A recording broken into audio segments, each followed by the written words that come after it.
마태복음 4장 18절로 22절 말씀입니다. 예수께서 처음 제자들을 부르시는 장면을 오늘 본문에서 보게 됩니다. 예수님께서 이 공생활에 임하실 때에 첫째 광야에 나가서 40일 동안 금식 기도하셨습니다. 다시 말하면 기도로 준비했다. 깊은 기도 생활로. 이건 뭡니까? 하나님과 나와의 관계입니다. 하나님과의 관계를 먼저 바로 하고 깊은 기도 시간을 가집니다.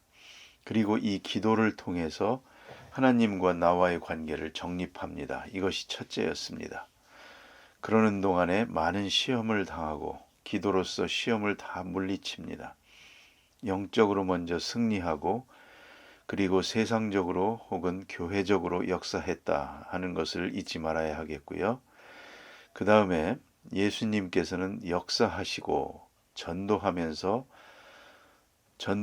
손이 모자라서 또 앞으로의 장래를 위해서 얼마 후에 제자를 따르는 사람 가운데서 가장 우수하고 가장 열심인 사람들을 불렀다.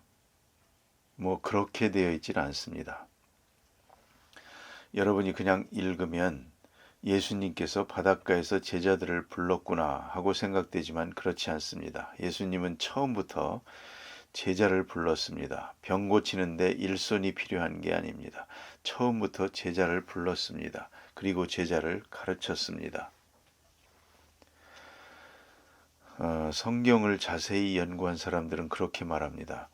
성경에 나타난 대로만 보면 예수님께서 하신 말씀 중에 3분의 2가 12제자만 앞에 놓고 말씀하셨다는 거 아닙니까?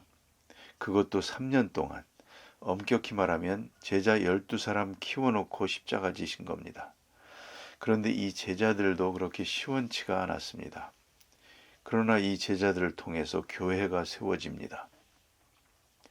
예수님께서는 십자가 질 때까지 쓸만한 제자가 없었습니다.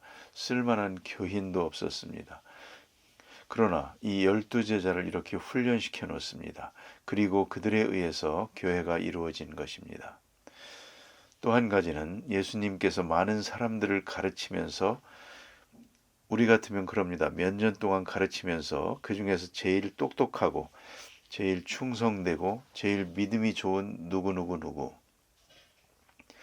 이래가지고 마지막에 가서 제자를 삼는 게 보통 상식이지만 예수님은 아니요. 공생활 시작하는 벽두에 제자를 부르셨습니다.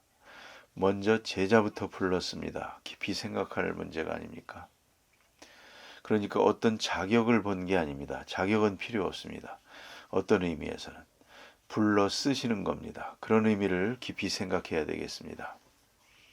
이제 오늘 본문에 보면 네 제자를 부르는 장면이 나오는데 여러분 이 성경을 보면 갈릴리 바닷가에 지나가시다가 네 제자를 향하여 나를 따르라 하니까 그물을 버려두고 업을 버려두고 부모를 버려두고 즉시 예수님을 따랐다 이렇게 되어 있죠.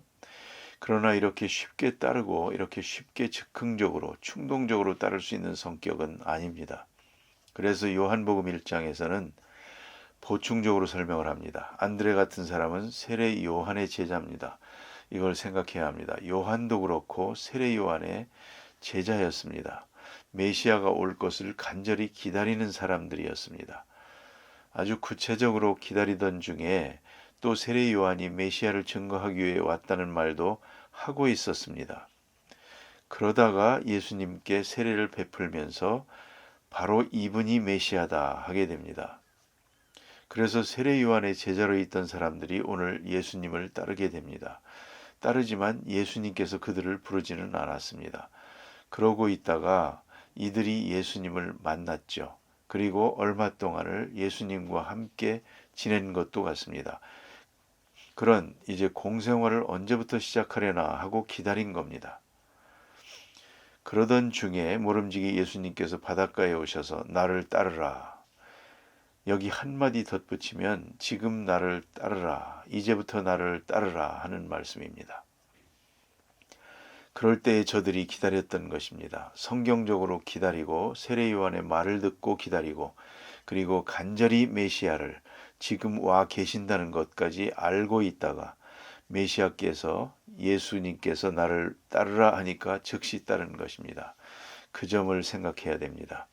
아무 생각도 없고 본 적도 없고 어부를 향해서 따르라 한다고 해서 벌떡 일어나 따르는, 그렇게 즉흥적이고 충동적으로 예수님께서 제자를 부르시는 것이 아니고 또 제자들도 그렇게 따르는 것이 아니라는 것을 생각해야 하겠습니다. 이 갈릴리라고 하는 곳은 대체로 봐서 그렇게 큰 바다가 아닙니다. 바다라고 할 수 없고 사실은 호수입니다.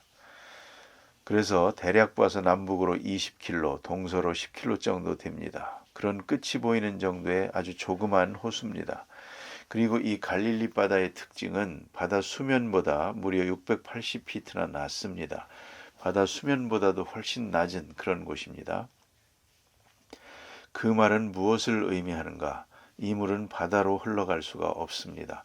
호수가 높은 데 있어야 물이 바다로 흘러가지 않습니까? 그런데 갈릴리 바다는 해면보다 낮게 있기 때문에 바다로 흘러갈 수가 없습니다. 결국은 사해로 흘러들어가서 사해에서 증발해 버리고 마는 겁니다. 이게 갈릴리 바다의 특징입니다. 자, 그런데 이 바다에 물고기가 많습니다. 지금도 많아서 가보면 물고기를 잡고 또 잡은 물고기로 음식을 만들어주는 것도 볼 수가 있습니다. 그런데 이 갈릴리 바다에서 어부들을 먼저 부르십니다. 어부 4사람을 불러서 제자를 삼았습니다. 이걸 우리가 깊이 생각할 수 있는 문제입니다. 오늘 본문에 보니까 부르니까 나를 따라오라 하고 부르는데 그들이 배를 버려두고 그물을 버려두고 예수를 쫓으니라 그랬습니다. 또 한 가지 여기서 생각할 것은 이 부르심이 명령이었습니다. 긴 설명이 없습니다. 거기 무슨 청사진이 없습니다.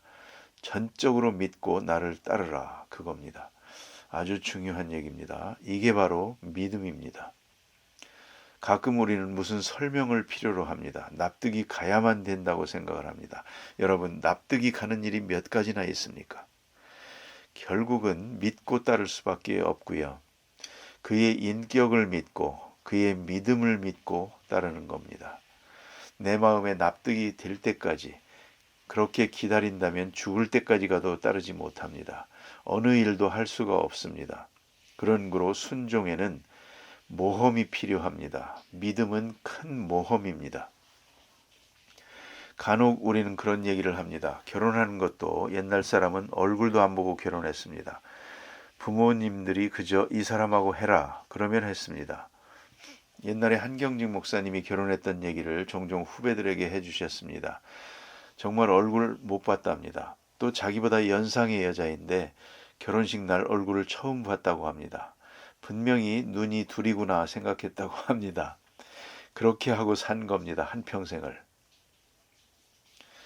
우리가 그때 이게 뭐냐, 만나봐야지, 사귀어 봐야지, 어떻게 모르고 결혼을 하냐.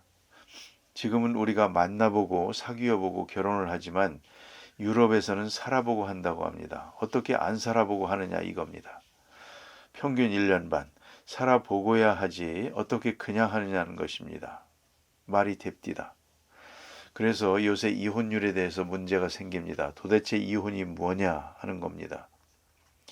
우리는 모르고 결혼을 하고 그러다가 잘못되어 가지고 이혼하고 이렇게 되는 수가 있지만 이 사람들은 1년 반을 살아보고 하는 거니까 이혼이 없습니다. 이혼이 적습니다. 그러니까 이혼율로 따지면 우리가 더 많습니다. 도대체 세상이 알 수가 없는 요지경입니다.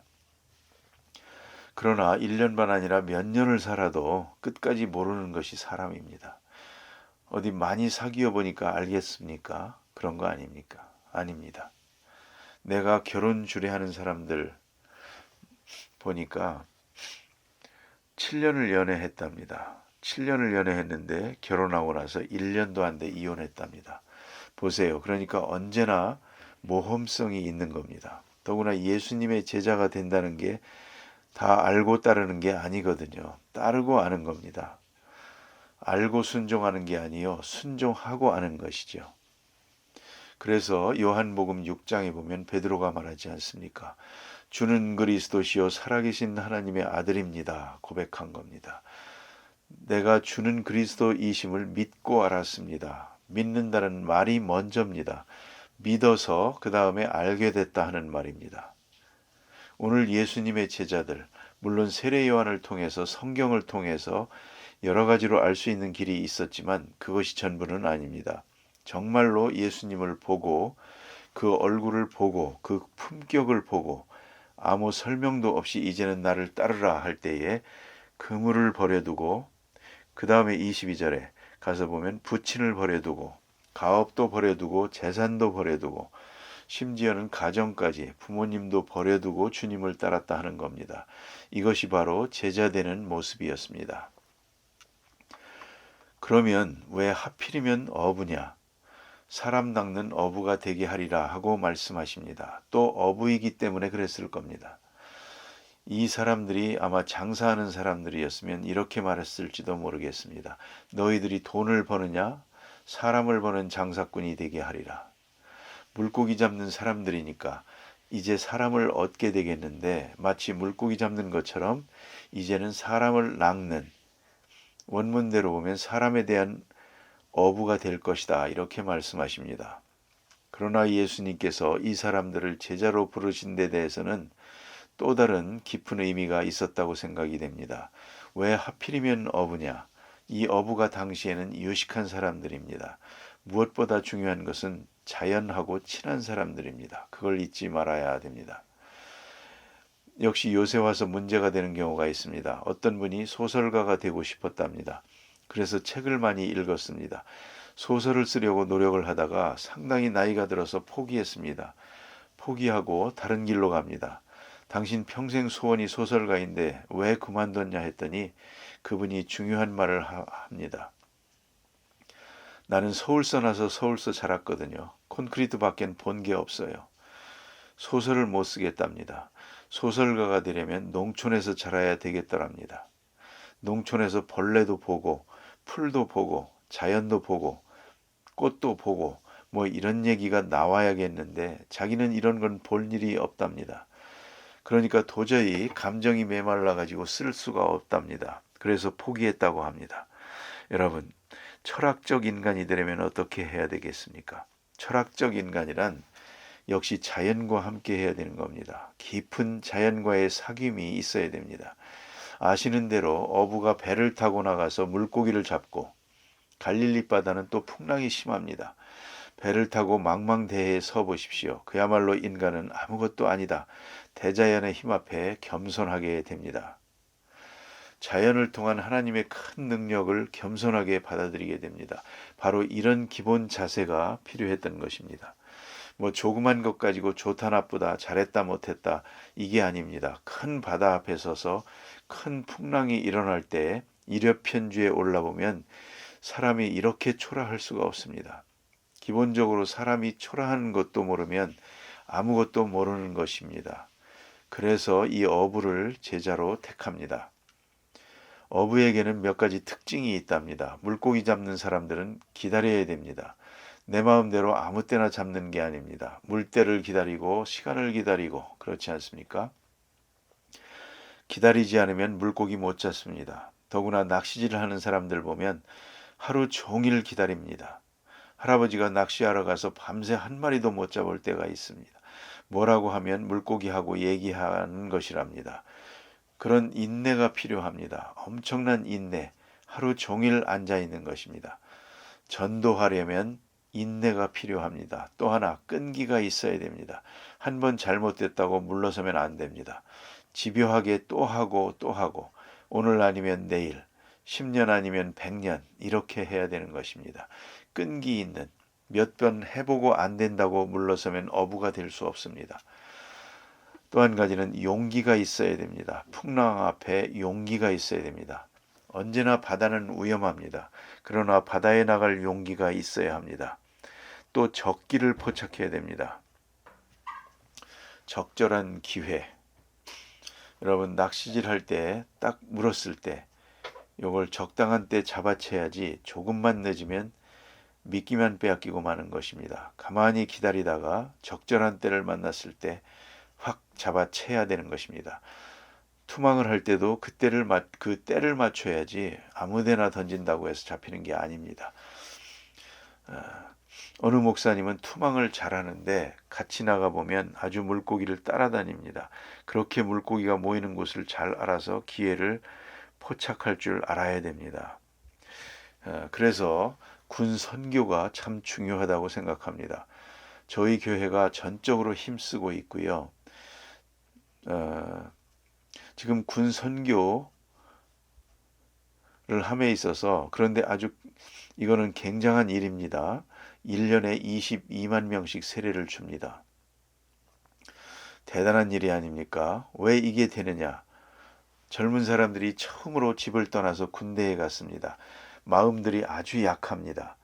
군대 가서 첫 주일날 교회 나가면 교회가 울음바다입니다. 사람들이 덩치는 커도 마음은 여려가지고 바로 그 시간에 주 예수를 믿으라 하면 쏙 들어가는 겁니다. 기회가 아주 기가 막힌 기회입니다. 생전 처음 집을 떠나서 정신이 어리더릿하고 말입니다. 불안하기도 하고 두렵기도 하고 그렇습니다. 얼마나 중요한 일입니까? 좋은 기회를 포착하라. 이게 물고기 잡는 사람의 주는 교훈이고, 또 한 가지는 다른 사람이 못 보는 걸 봐야 됩니다.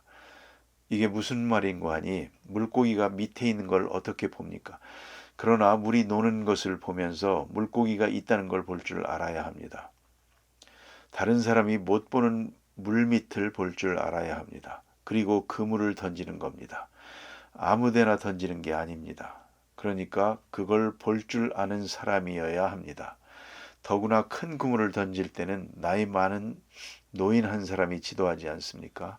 지금 던져라 하면 던지지 않습니까? 그 사람만이 아는 겁니다. 물이 움직이는 걸 보면서 물고기가 있는 것을 아는 그런 시각을 가져야 합니다. 그리고 또 한 가지는 미끼로 유도하기도 합니다. 물고기가 모이도록, 가까이 오도록 유도하는 겁니다. 그것도 또한 필요한 것입니다. 적극적인 방법입니다. 자, 이래서 이러한 훈련을 받은 사람들입니다. 물고기 잡는 것에 대한 많은 훈련을 받은 사람들입니다. 여기에 아주 익숙한 사람들입니다. 이런 사람들이니까 직업만 바꾸면 됩니다. 대상만 바꾸면 됩니다. 물고기 대신에 사람을 잡으니까 이게 바로 전도하는 것입니다. 이래서 이러한 사람을 예수님께서 부르셨다고 생각합니다. 기도하십시다.